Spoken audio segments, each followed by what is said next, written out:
This podcast may contain disturbing content for some listeners. It's intended for mature audiences. Listener discretion is advised.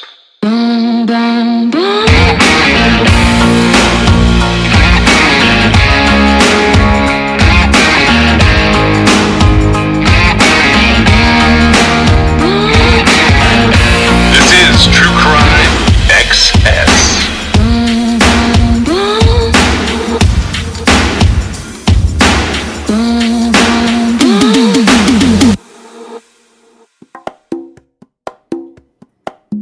I've probably asked you this before. Do you follow live trials at all? Occasionally I do. I've been watching one out of the Fairfax County, Virginia area, McLean. This one looks like it's going to have a lot of good media out there. So What's the trial? So this is the trial of Megan Hargan. Technically, she was found guilty in March on all counts, including first-degree murder, in the 2017 shooting deaths of her mother, who was 63-year-old Pamela Hargan, and her sister, 23-year-old Helen Hargan. So the allegations and the conviction come from the prosecutors theorizing that Megan Hargan staged the crime scene as a murder-suicide to make it look like it had been committed by her sister, Helen. There's like all this interesting audio coming out, but at the time that it happened, police put it out there as a murder-suicide, but detectives had already figured out that it wasn't a murder-suicide, and they were looking for someone who might have a motive.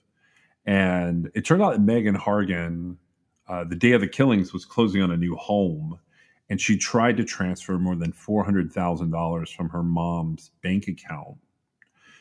The bank had a recording where Megan was pretending to be Pamela, her mom. And the detectives confront her and basically said, you presented yourself as someone you're not in order to, secure a wire transfer for $400,000. And, when you get into, regardless of the murder, which the murder is, that's going to be a grueling prosecution and defense anyways. But when you get into wire transfers, the federal government likes to get involved because that's their favorite thing. But she's been found guilty, and I was watching some of this audio and some of the trial stuff. Like I said, live trial when it started, because I was following it sort of live, but is now going to be a sentencing matter, and they scheduled the sentencing for I think Halloween or somewhere around Halloween. Wow. It's like pretty far off. Why? When the jurisdiction that they're in has very specific PSI, like pre-sentencing investigation requirements. So there'll be she's been found guilty by a jury. And now she'll basically have it's like 6 months, right? Is that what they're talking about? Yeah, and this will be a whole thing where they prep mitigating and aggravating factors. So was she? So I just want to clarify. She was found guilty of murder. She was found guilty of murder, and the jurors recommended 2 life sentences in prison. Although that must be Virginia must not have the mandatory minimum of. So life in prison without the possibility of parole. They could have recommended a sentence of 20 to life in each of the 2 first-degree murder convictions. Now, for Megan Hargan's part, she is still maintaining her innocence. But it's one of those, cases that is, legally speaking, she's convicted of 2 counts of first-degree murder, and now that's going to become a sentencing issue. So that'll happen later in the year. It sort of fell into this crazy ass rabbit hole we've been down about murder for financial gain. Yeah. So that's why that's actually really different though, because we're talking about mom and sister. Yeah, it was. Well, I mean, I don't know how different. Yeah, that's different. Very different. But the motive, is the motive different? I don't think the motive's different. The motive isn't different. You're right. The motive isn't different, but like the action is different. Yeah. Just and these in were that, rifle shots too, by the way. Like, what I mean is, it would be less shocking at any point in time for someone to do anything to someone they don't know, right? If you have no regard for like humanity overall, a lot of times you'll still have regard for people that are close to you, right? Yeah. And so it's shocking, but I mean, the motive is, I guess, the same. I mean, because I don't know anything about this case, but you're saying that she was closing on a house, but for some reason she needed $400,000. Yeah. Did she not have a mortgage lined up? It didn't look like she even was close to qualifying based on what they presented. Well, no, because she was paying cash. She was paying the cash that she was wiring. Right. But I mean, it looked like one of those transactions that like real basic due diligence would have negated far before it got to this point. But so this all happens in July of 2017. I was going to say, when was that? Because the mortgage underwriting has changed drastically. Yeah. So in July of 2017, they alleged that. So she was living there.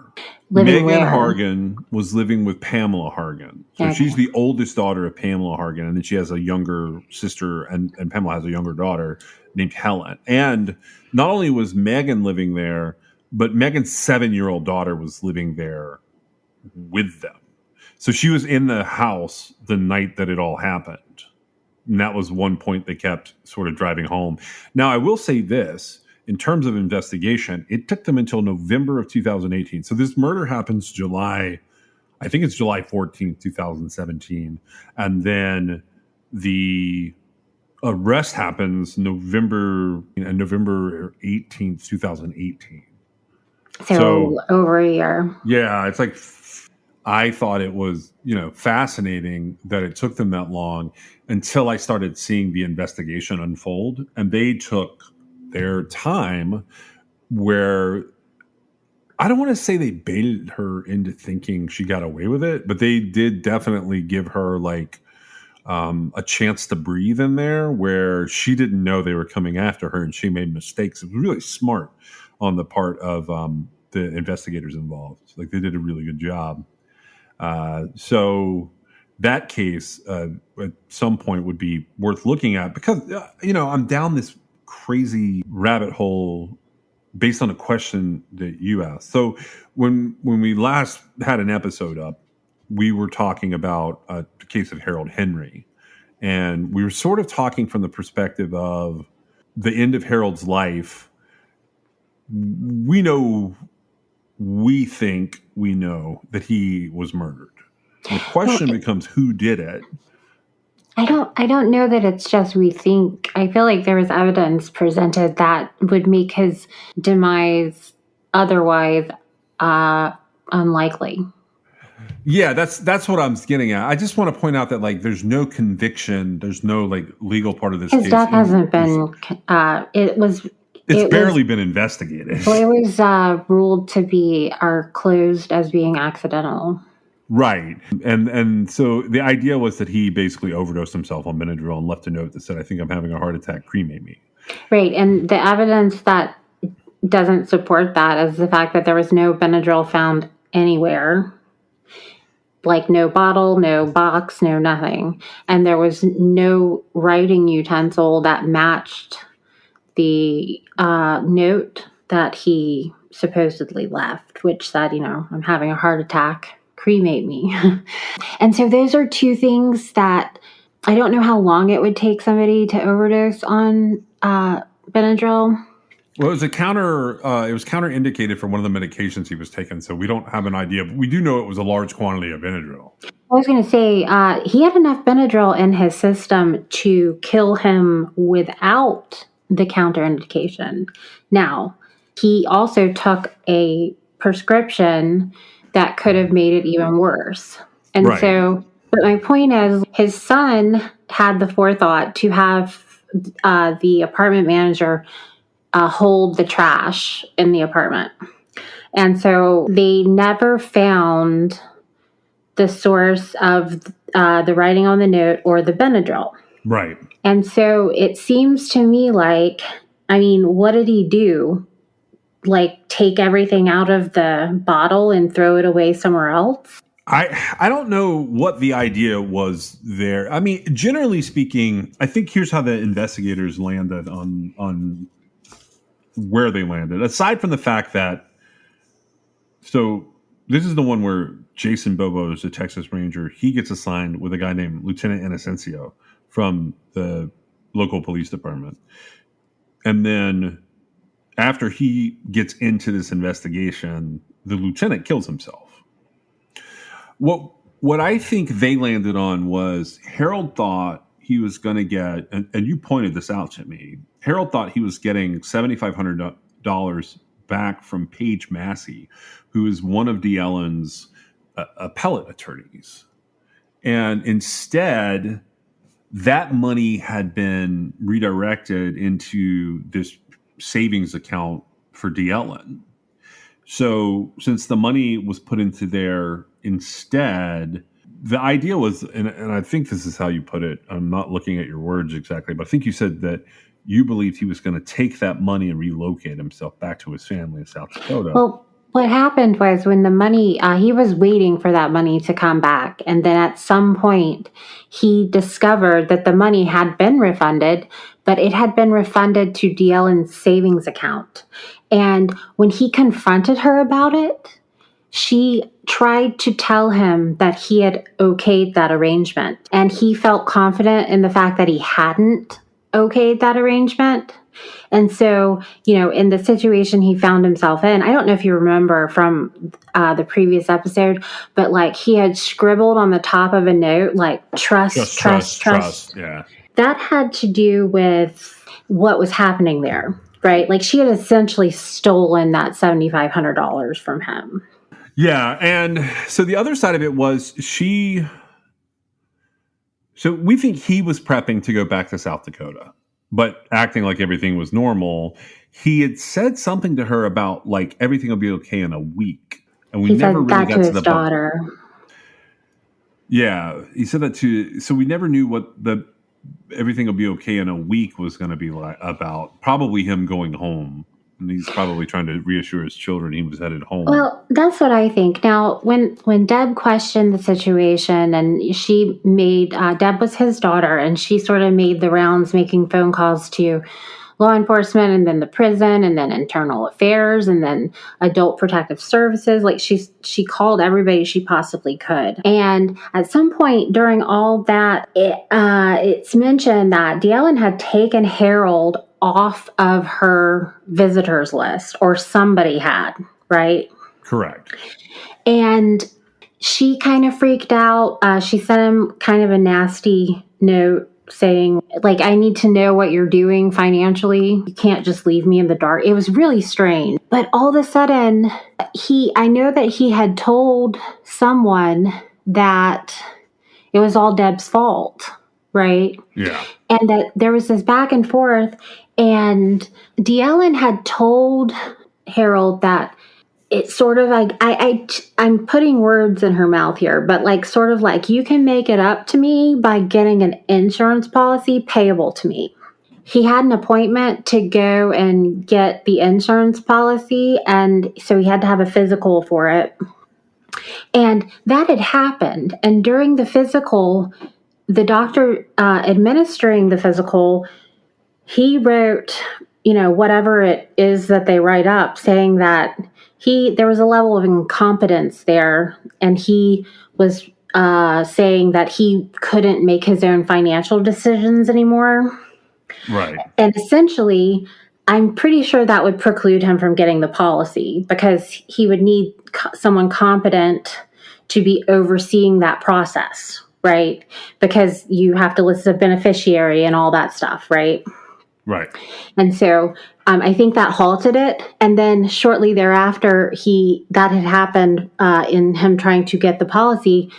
He died. And Right. so it's this series of events. I don't think D'Ellen realized the policy wasn't in effect.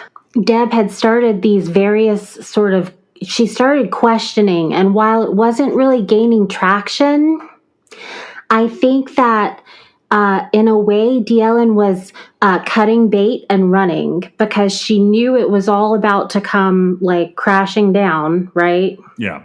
And so she was trying to get as much out of the situation as possible before she no longer could. Because what would have happened is they would have, somebody, it seems like, should have realized that she was manipulating him, and then everything would have been undone. And so before that occurred, she wanted to get the annuity, which she thought she had, access to, but it was gone. And then on the other hand, she thought a life insurance policy had went into effect, but the problem was he didn't complete the application process because the doctor said that he wasn't competent to deal with his finances by himself. That's where we get to this point where, what do you do next with a case like this? These cases are very convoluted. Let me ask you something. Do you think to yourself, well, he was an old man who died. That's what happened. I mean, no, but it's hard for me to jump to first degree murder from it all. But I do get there with this case. Okay. There's a lot that happens in like the overwhelming saga of this case, beginning with Sandy Dial's murder, all the way through to Harold Henry's murder. And I don't want to say like I kind of discarded the situation. And I was telling you, like, I'd really like to know why I did that. And what I mean by that is I don't know why what I realized eventually wasn't immediately prevalent to me. And what I realized eventually was, like, this man was murdered. And it's really obvious that he was murdered. It wasn't a shotgun blast to the back of the head like Sandy Dial suffered. But there was no difference in the fact that he ended up being murdered. Where we get with this is these type cases, because these people are older, they're very complex to investigate. So in order to like understand them, you sort of have to find other cases like them and to see what people did. With the case that we just covered, just all the D'Ellen Bella kerfuffle, and I know that's a lightweight word to put on it, but the truth is she's sort of a Black Widow serial killer in her own way. And if you go back through the 2 episodes that we just did, it's very likely that there is someone still on the outside who is involved in how all of this went down. And like I've made a conscious decision that we can't say who we think it is. But we do have someone that we think would be a wealth of information related to all of this, who is still on the outside and could at least help point investigators in the right direction if there were investigators to look at this. So that is the first part I want to say. There's also, and I think you mentioned it in the episode, I sort of cut it down in a way that I didn't want to bring a lot of focus to it. There's these suicides, which I know we mentioned, but there's one particular suicide, which was of D'Ellen Bella's son. And I think that would be another place to start, would be to go back and look at that suicide and just look to see if there were paperwork surrounding it, indicating he was also insured. I'm not saying anything happened there. I'm just saying that typically with suicides, and I don't know, in 1996, I think is when he committed suicide. 98. Okay. I don't know what the situation was, but a lot of times suicides void the policy. They can. I mean, it sort of depends on how it's all written up. I mean, there are policies that are not always voided by suicide. That's true. I mean, it just you usually pay like a higher premium or whatever, but there are also policies that you get double indemnity for murder or accidental death. Right, which is something, since we brought it back up, I had said previously I didn't feel like Lynn Dial had any reason to want Sandy dead, even though he was successfully indicted. The charges were dropped against him. But I learned that the smaller insurance policy, he actually collected double indemnity on it because it was a murder. And we did find a reference to Don Dial's phone number having been used on the application. Correct. And another thing was there was a problem between Sandy Dial and Lynn Dial about the fact that he was being forced to pay her child support. So, these little things have reared their ugly head. I was under the impression that because they were divorced, they had, there was no reason for them to for him to be wanting to kill her because they're divorced, right? They don't have to be together. But so anyway, these other things have come up. And so it is possible. I mean, he was indicted, right? But he was never prosecuted for it. The charges were dropped. The indictment was dropped. So that case is just going to have to hang open for a little while. Now, when we look for similar cases to try and figure out how things would be handled, in this instance, this is how you sparked it off for me. You said, what do you think the percentage of people who die naturally are really people who are going out under a financial motive? Meaning an older person or any age, but particularly older people who have what is classified by a medical examiner and investigators as a natural, even an accidental death. They are exiting from life. And what really happened is someone assisted or caused their exit for an insurance policy or an inheritance or any other type of financial motive. Is that what you meant by that? Yes. And actually, I'm pretty sure, you can correct me if I'm wrong, but I'm pretty sure that every single one of those cases would be first-degree murder. Yeah, it would be. There's a level of plotting that goes in there where, I mean, some of these cases could plea out to second degree or something else, but like for the most part, they're plotted murders. It's just a very small conspiracy, and that it usually only involves one or two people. In a lot of instances, it's only one person plotting it to do it, and with the assistance of one other person. Well, that's when typically people don't get caught. Now, it's interesting because, Harold's death was chalked up to the fact that he was old and he had a heart attack, right? That's what they essentially said. Despite the fact that he had all that Benadryl in his system, he had a neck injury. It was just, this is an accident, right? Right. And it's sort of like, well, is that all you got? Is that the threshold you have to meet to get away with something like this? Now, like I said in the other episode, for whatever reason, D'Ellen Bella is so smart that she has yet to collect anything from any of these crimes that we know of, right? Yeah, we don't. So that's why, and so now I'm getting into pure speculation land, and I'm not going to use the name D'Ellen Bella, whatever. I'm just going to say you would have to go through everybody that's died.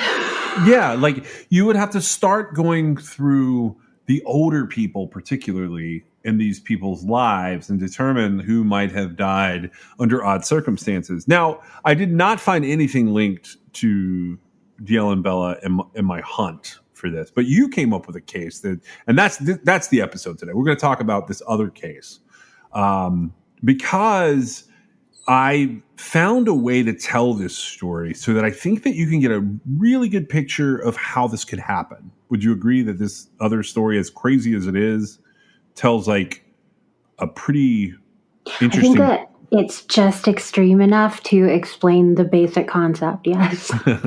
Okay, so in 2014, a woman named Thelma Mae Nell, who went by the name Penny, She was hospitalized. She had been married to her husband, Martin, for 70 years. Penny was 93 years old. So prior to Penny's discharge from the hospital, her husband, Martin, appointed GVH, or the Greater Valley Hospice, to administer Penny's hospice care at the couple's home. A woman named Kathy Redfern ordered medical equipment to be delivered to the couple's home. And she spoke with Martin and confirmed all of the arrangements for the at-home hospice care. Martin basically doesn't say to Kathy, I can't handle Penny coming home. Kathy's not sure like if she should do anything extra, but these are much older people. So 93 years old. Think about that for a second. 93 years old. And they've been married for 70 years. They're around the same age. So he's in his 90s trying to care for his wife who's in his 90s, who is dying. On the evening of Penny's transport, between 10:30 and 11 o'clock, Kathy Redfern receives a call from a administrator, is a person who is in charge of like sort of a project manager for all of the care under GVH, or Greater Valley Hospice, in making sure that there is a sort of a peaceful transition. For those of you who don't know exactly what hospice care means, my understanding of hospice care is that it's when you're on the very end of your journey in life, hospice care is made to make it as comfortable as possible in as familiar surroundings or settings as possible. Is that your understanding? It is. And I just want to point out that while every indication here, you said that Penny was essentially dying. And so what I found was she was 93 years old. And at that point in time, I would feel like a lot of your time is spent dying, right? Because you're 93 years old. But at the same time, she had been in the hospital because her husband had mismanaged some of the medication she was taking. And she was actually in okay shape. So she wasn't actually dying, but she had an issue, right? And they were sending her home. Right. Okay, I just wanted to make that clear because it's actually really important for the story. Right, and it's not just it's not malicious mismanagement. No, this is her husband trying to take care of her and not being able to. Correct. So Kathy Redfern, she's the director of nursing. She gets a call. And in this call, a woman named Monica, who is in charge of sort of the project of getting Penny home and making sure that the house is set up so that Penny can be there, she says that Martin, Penny's husband, is refusing to allow any of the GVH staff to move Penny back into the couple's residence. So at this point in time, Penny is instead transported to what's known as Comfort, or Comfort House Services. Upon Penny's admittance to Comfort, a gentleman named Mark, who's actually Martin Nell Jr., meaning this is the son of Martin and Penny. He's their only son. He becomes the established point of contact. So Mark's relationship with his parents is looked over the course of this whole incident and the aftermath. And he was accused of trying to assume control of his parents' finances, which he denies. All of the parties involved in this dispute whether or not Mark, the son, set up a way for Martin, the husband, to be barred from visiting Penny at comfort houses. Or if the staff from Comfort Services was involved in barring Martin from visiting. If I could jump in here just really quick. Yeah. When he refused to allow his wife back into his house, there was an actual, like he didn't have the cognitive presence to say, like, you can't bring her in because I can't take care of her. He was saying, you cannot take her in, and if you do, I'm going to shoot you. And he was wielding a gun, right? Yeah. And so it was a confrontation. Now, at the end of that confrontation, it was realized that he basically wasn't able to articulate what he was getting at. But what he meant was, if you bring her in here for me to take care of her, she's going to die. So don't bring her in here because I can't take care of her. Right. Right. And it was this huge misunderstanding, really. But they confiscated his weapons and they let him off with a warning at that point. So his wife is transferred to this. It's not a hospital, but it's it's a care facility. It's a residential care facility. You're correct. Not and so they almost. had a bed available, and their son lived like 3 hours or 4 hours away, and so he had tried to make these arrangements. But because of the confrontation that occurred before it got cleared up, like with him saying you can't bring her in the house, she's going to die or whatever, they weren't sure what was happening. And so he was initially not allowed in the facility to see his wife. Yes. So they do set it up where, and later this comes out in a trial, where Mark, the son, testifies that the facility itself was placed on lockdown and that they had requested law enforcement intervention because they were concerned with Martin threatening the staff, the people trying to care for Penny. Right. And because that came on the heels of this other incident where they had confiscated his weapon, so it seems unlikely he would have been armed, but they actually involuntarily commit him for a short period of time. And that's how their son Mark gets put in charge of Penny's health care while he's being evaluated during this involuntary commitment. But, fortunately, during the involuntary commitment, they figure out what this big mystery was, which it's not that he's lost his mind and he's going to kill everybody, but he's very upset that his wife, was in peril because of his inability to care for her, and they get it all sorted out. Right. So on September 29th, 2 days after she's admitted into this residential care facility, Martin goes down to the Hidalgo County Sheriff's Office, and he tells them that he is now being unlawfully prohibited from visiting her. And Cesar Garza is a criminal investigator at the sheriff's office. He calls over and he speaks with both the admitting caregiver, who was a man named Michael Marinos, and with the woman who is the project manager in charge of this, Monica Patterson. Monica Patterson tells Garza that she filed a police report with the McAllen Police Department after Martin threatened the staff and caused a disturbance. She explains that Martin was prohibited from entering the facility because of his violent tendencies and access to weapons. And so Garza, after collecting this information, he relays it back to Martin, who was visibly upset. As a result of his response, this is the moment where they commit him for a mental health evaluation. According to Brenda Lee Cantu, who is a representative with the Adult Protective Services Agency within the Department of Family Protective Services, Monica also reports Martin to APS, alleging elder abuse and neglect for refusing to care for Penny. On October 1st, Brenda Cantu contacted Martin at the behavioral center where he had been institutionalized. Cantu was tasked with reviewing Martin's adult daily living situation and determining whether he was capable of performing basic tasks. In Brenda's opinion, she believed that he was. And so the day that she goes in and reviews his situation, Martin is discharged the same day.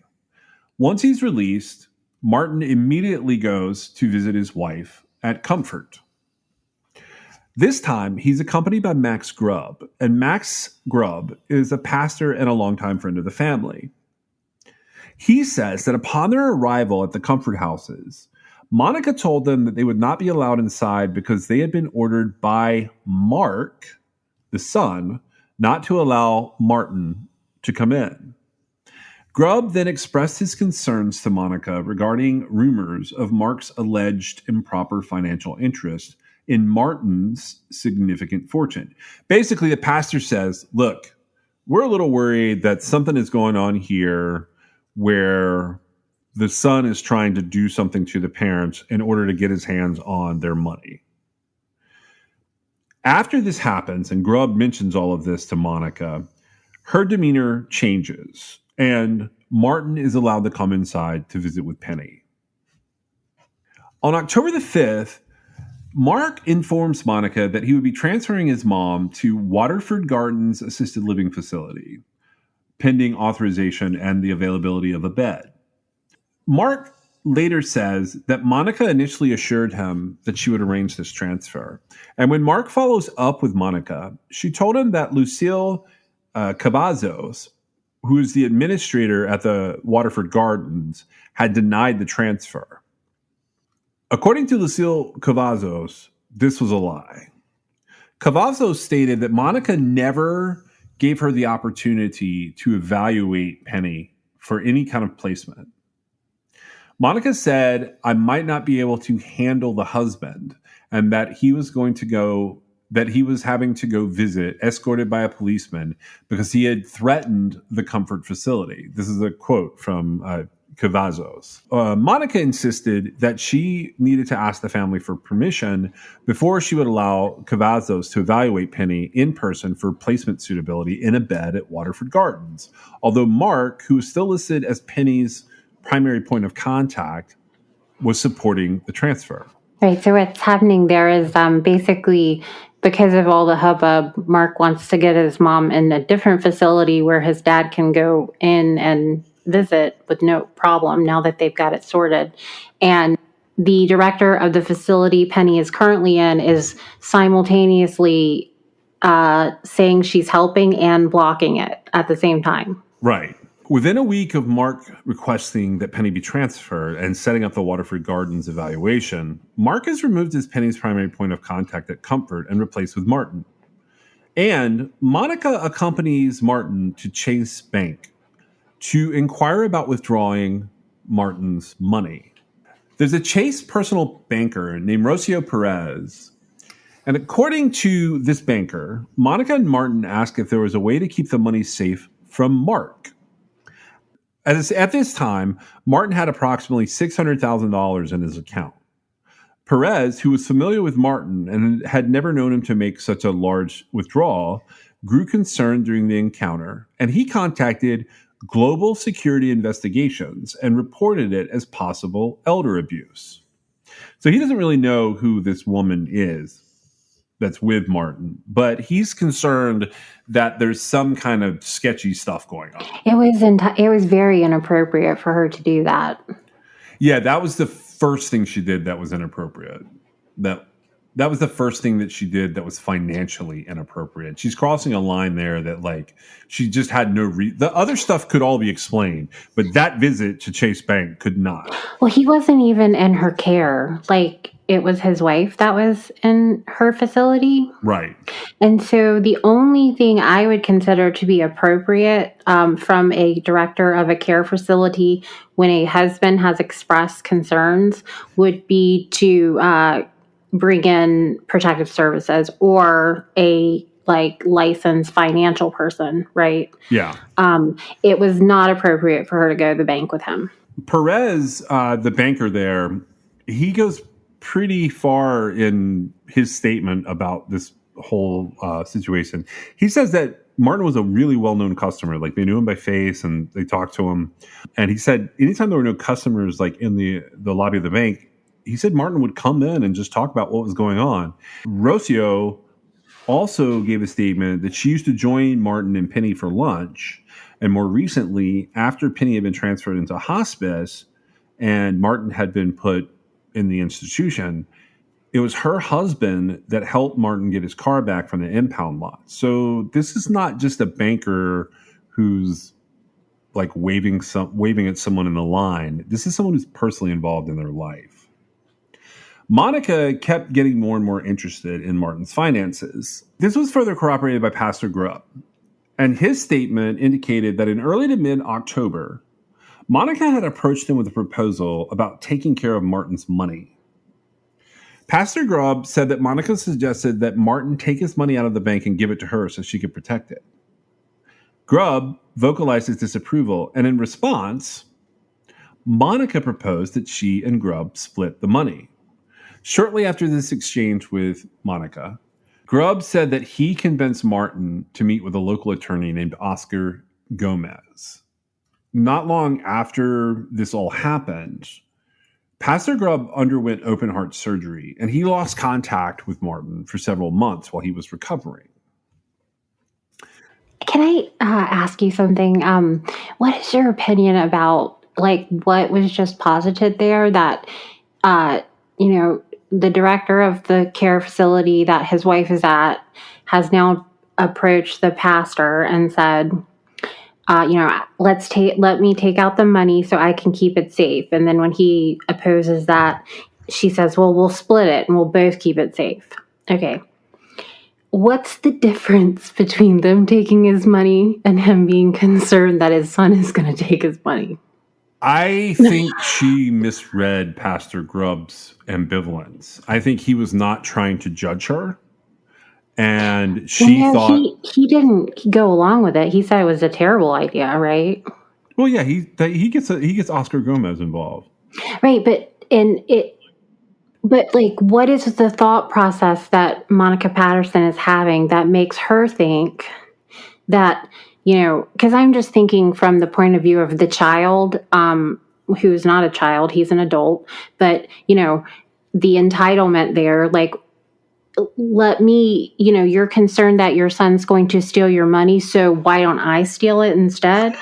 I mean, that's all I can kind of process there, and it's sort of like, what? Because it doesn't make any sense to me that those are the exact words that are used, that she said, let me, take it out of the bank and keep it so I can keep it safe for him. Right. Oh, yeah.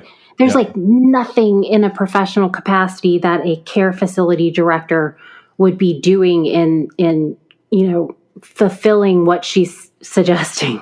That setup makes me wonder if it's like a crime of opportunity. She realized it. Well, I think that he planted the seed when it started, and he said... I know. When he said, we're worried about Mark Jr., we're worried about the kid. I think that she got an idea. Yeah. Well, so Oscar Gomez later says that he met with Martin after Pastor Grubb introduced them. He met with him on four occasions, but ultimately didn't end up providing any legal services to Martin, citing a conflict of interest. Gomez said that for the exception of the first meeting when Pastor Grubb came with him, Martin would arrive alone without an appointment, and he would just show up to chat, and that he tried to tell Martin, this is going to be expensive. And Martin would just say, oh, I'm paying you. You sit there and you listen to me. Do you know what the conflict of interest was? Not off the top of my head. Do you? I don't know for certain. I don't think it's actually spelled out, but I felt like the conflict of interest was ultimately Pastor Grubb recommended him to go see this attorney, and he was in the will. Oh, okay. And so we've got an attorney that's been recommended by a friend. Right. And that attorney talks with Martin and ultimately doesn't do anything. They don't talk about if he was paid or whatever, but he doesn't do anything. And I felt like it was because the person who recommended that he go see him was already in the will that was already there. Right. Got it. Okay. And so that just gives you a little bit of an idea, right? Yeah. That's a conflict of interest according from my perspective, that made sense, right? Yeah. Even though it's not like an insurmountable conflict of interest, especially if, it stayed the same as opposed to Pastor Grubb getting more money or something. I feel like it could be, a little bit ambiguous as far as like, is it actually? But that's the professional etiquette, is to err on the side of caution. Yes. So now, after this happens, and the conflict of interest has occurred, we don't know the dates. I don't personally know the dates of like when the attorney, Mr. Gomez, and Martin are talking. But on October the 13th, Martin goes in and withdraws $100,000 from his Chase account. A week later, he shows up again at Chase, but this time Monica's with him, and they attempt to make another significant cash withdrawal. Now we get the Chase Bank branch manager, a guy named Amador Lopez Jr. He gets into the middle of this situation, and he says that the bank cannot fulfill Martin's request to withdraw $150,000 that day. The reason that was given is just that they have to basically schedule this in order to have the cash and available for Martin, and they want to do that. So Lopez does take this opportunity to introduce himself to Monica, and he either convinces her or she ends up like liking the conversation. She ends up opening an account at this Chase Bank and then begins to receive multiple transfers from Martin's account into her own account. According to Lopez, Martin's balance at the beginning of October was $600,046.78. And by the first day of November, Martin's account reflected $189,589.97. So at one point, Monica even requests a meeting with Lopez Jr. She tries to convince him that the money being received back and forth across their accounts is being received legitimately. On October 28th, Penny passes away. So Martin's wife passes away on October the 28th. 3 days after Penny's funeral, Raquel Ibarra, who was Penny's former medical social worker over at GVH, she came and visited Martin at his home to offer bereavement counseling services. Ibarra noted that Martin appeared to be coping well and had a strong support system in place, which included his family and his pastor. Mark, the son, confirmed that he spoke with his father frequently after Penny passed, often multiple times a day. On November the 24th, during a follow-up bereavement visitation, Ibarra stated that the visitation atmosphere unexpectedly changed after Martin received a letter indicating that Monica's name had been added as a transfer on the death title to his stockholder account.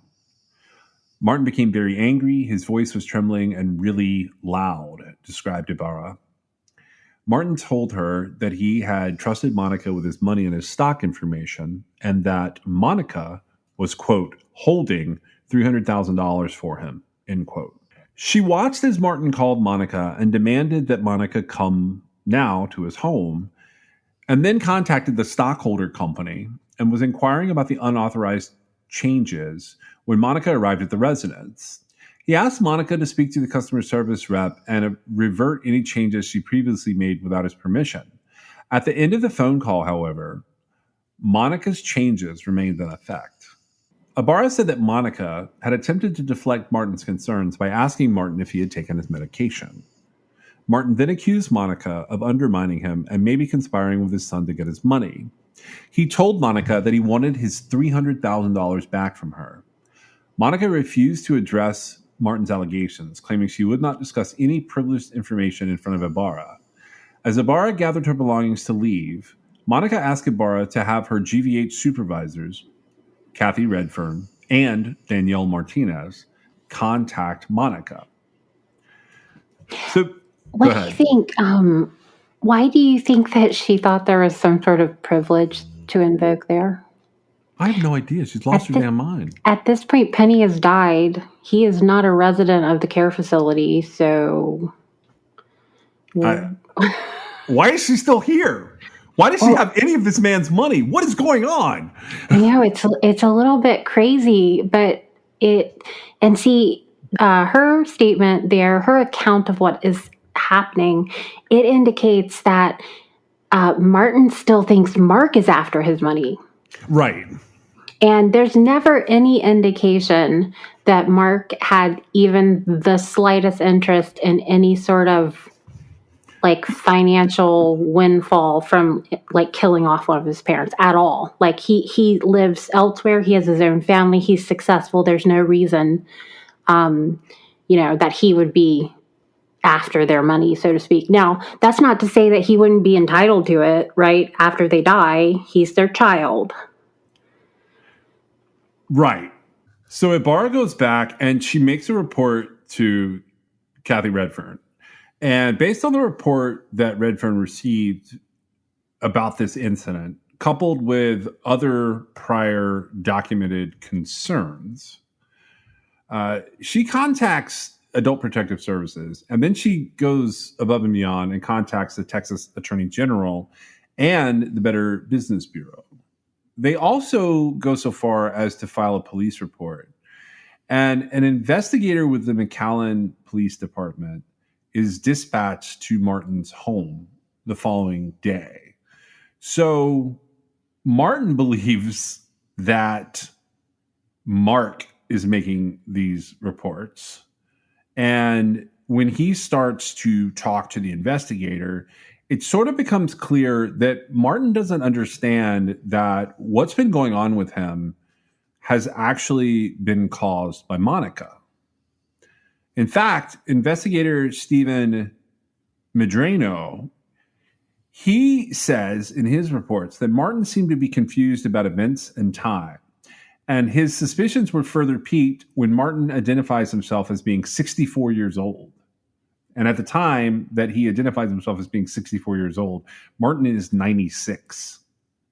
So Medrano, the investigator, he bumps the case up to a supervisor. And that supervisor gets in touch with APS to make sure they have that report. All right. You follow me so far there? Yeah. All right. So that's based on what Kathy Redfern did. So the other supervisor was Danielle Martinez. Danielle Martinez, she reaches out to Monica over at Comfort House. Monica tells Martinez that Ibarra had simply observed Martin in a moment of anger and confusion and had to remind him of what he wanted her to do. Her observations indicated that Monica was speaking cyclically, like in a circle. Cyclically. She would maintain that it was a legal issue and that she could not speak to Martinez in detail, but there were lawyers involved. Martinez further stated that it was a very unorthodox and odd conversation, and consequently, she documented the discussion and her subsequent discussions with Monica in significant detail. There's even an indication that several hours after the initial contact, Martinez received a phone call from Monica's personal cell phone, and Monica passed the phone over to Martin, who said that he didn't want this lady to get in trouble for the Comfort House to get shut down. He said that this lady, although I can't remember her name, I know her face, has been there to support me, and her smile lights up my day. Martin then began discussing his personal visitation matters with his son and extended family. Martina said she was confused, but she wasn't allowed to ask any clarifying questions. And she noted that throughout the conversation, there was continuous whispering in the background, and every time that happened, the conversation would be redirected away from her inquiries. Ibarra stated that Martin had contacted her separately to apologize, telling her that it was all a big misunderstanding and that Monica would be returning his $300,000 to him, and for her not to worry. In early December, Mark observed a change in Martin's demeanor. When he was asked to elaborate on a change in his demeanor, he surmised only that his father's attitude became horrible. Mark last spoke with his dad on December the 3rd. And on December the 7th, Jose Quintanilla, who was an investigator at the time for Adult Protective Services, said that he visited Martin's residence to investigate a report of elder exploitation. This was the second APS report that had been filed involving Martin in a 6-month period.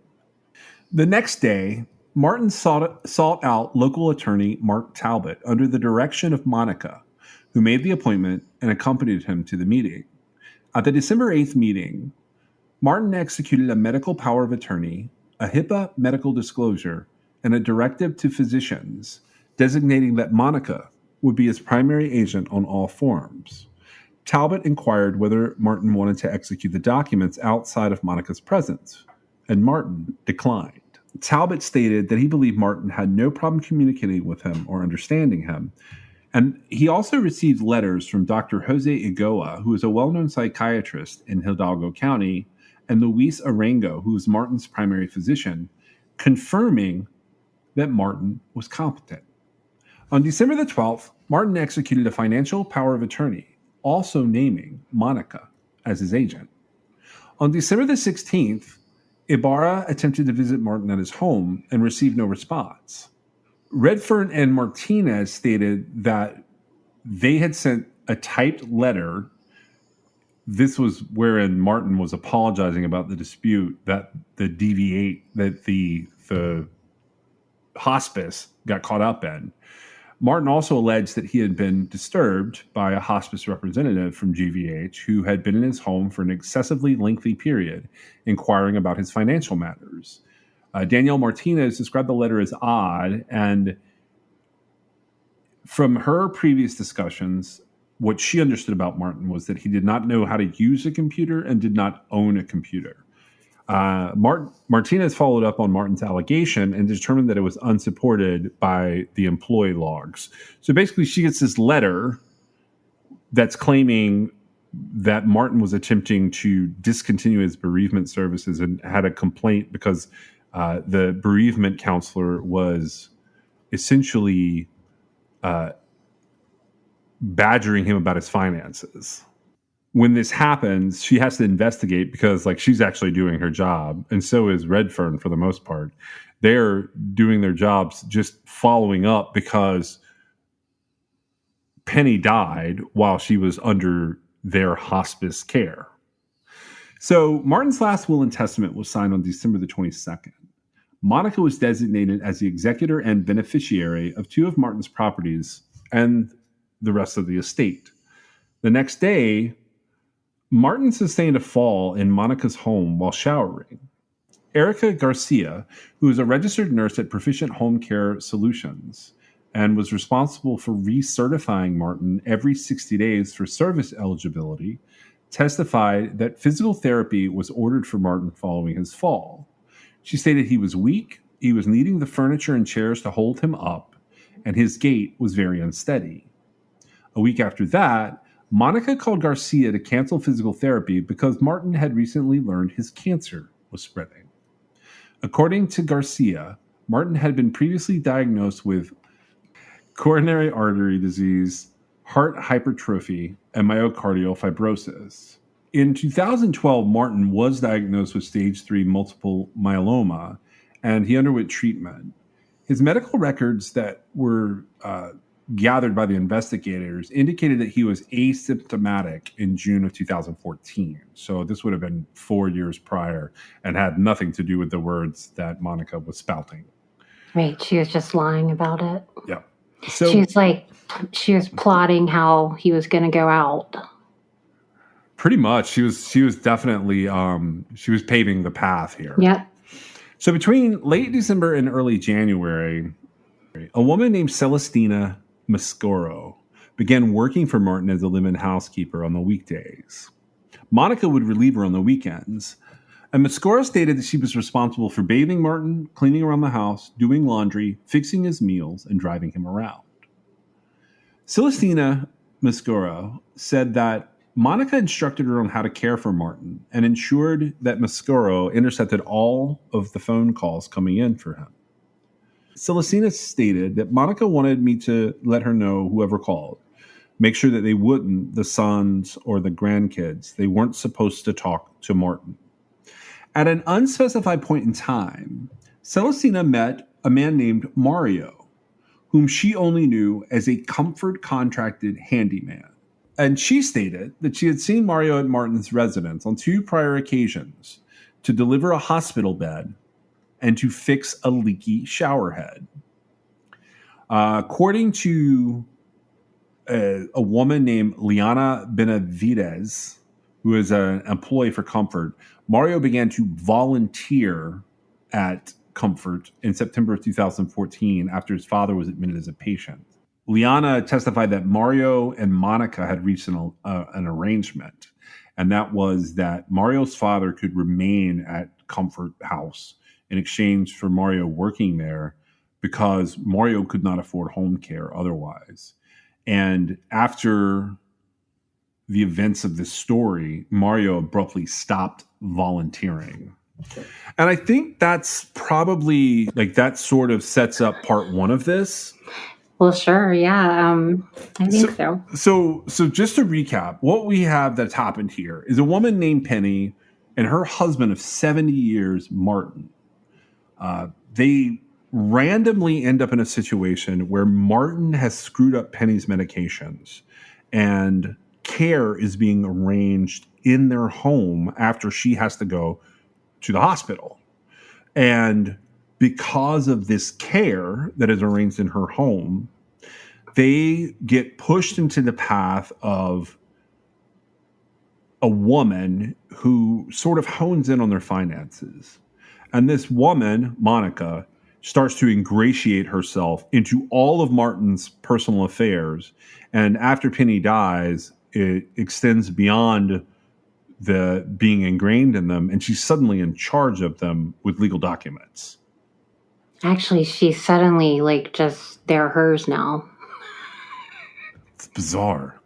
Well, and I want to say, so we didn't talk about it. It's not as relevant here, and there's reasons why it's not as relevant here because of the way the situation played itself out. But after Penny had gotten situated in the Comfort House and, everything was back on track, she recovered very well. Yes. Okay. And her son had come. They were actually married for 73 years. Upon their 74th anniversary, their son and his wife and kids, or the family, had come to the facility to celebrate with the parents what would be their 74th wedding anniversary. When that happened, when they went in, Monica pulled Mark, who is their son, aside and advised him that his mother would more than likely not make it through the night. And he was shocked because she had been doing so well. And he couldn't figure out she was, 93 or 94 years old at that point in time, but to be in a care facility and have your health decline like it didn't make sense to him. Yeah. And you have to keep in mind that in the meantime, while it started with Mark being in control, Monica kind of quickly switched Martin being back in control of Penny's medical issues, right? Yeah. And so as a son, he wanted to respect his father's wishes, right? But at the same time, I would expect that the care facility would ultimately do what's best. But as I got sort of into this, I realized this isn't so much like a medical facility as it is just a care facility. So whatever Martin said went, right? And they probably would have to figure out a way to transfer her if she needed some kind of actual care, and there would be very few people to observe something happening to her. Well, and so this starts because he couldn't take care of her. She gets sick and she's got to get it straightened out. And then he doesn't want her to come back because he knows he can't take care of her. Okay. And then they give it right back to him. The health command or whatever they call it. But so, yeah, I feel like that lays out that part of the story pretty well. Thank you for joining us. We are sponsored by LabbratiCreations.com. You can check them out at LabbratiCreations.com, and you can still use the code CRIMEXS for a fun pop pet portrait of your own pet. You can also reach us on Twitter, Instagram at TrueCrimeXS, or you can give us a call if you know anything about any of the cases that we're talking about at 252-365-5593. You can also reach us at Gmail at truecrimexs@gmail.com, and you can check out our website at www.truecrimexs.com. We'll see you next time.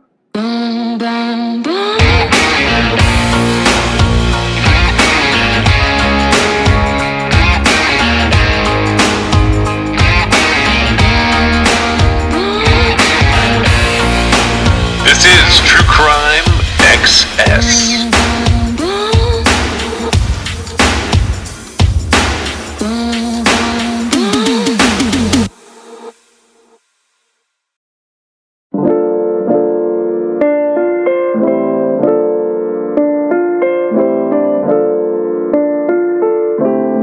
That ceiling that you'll never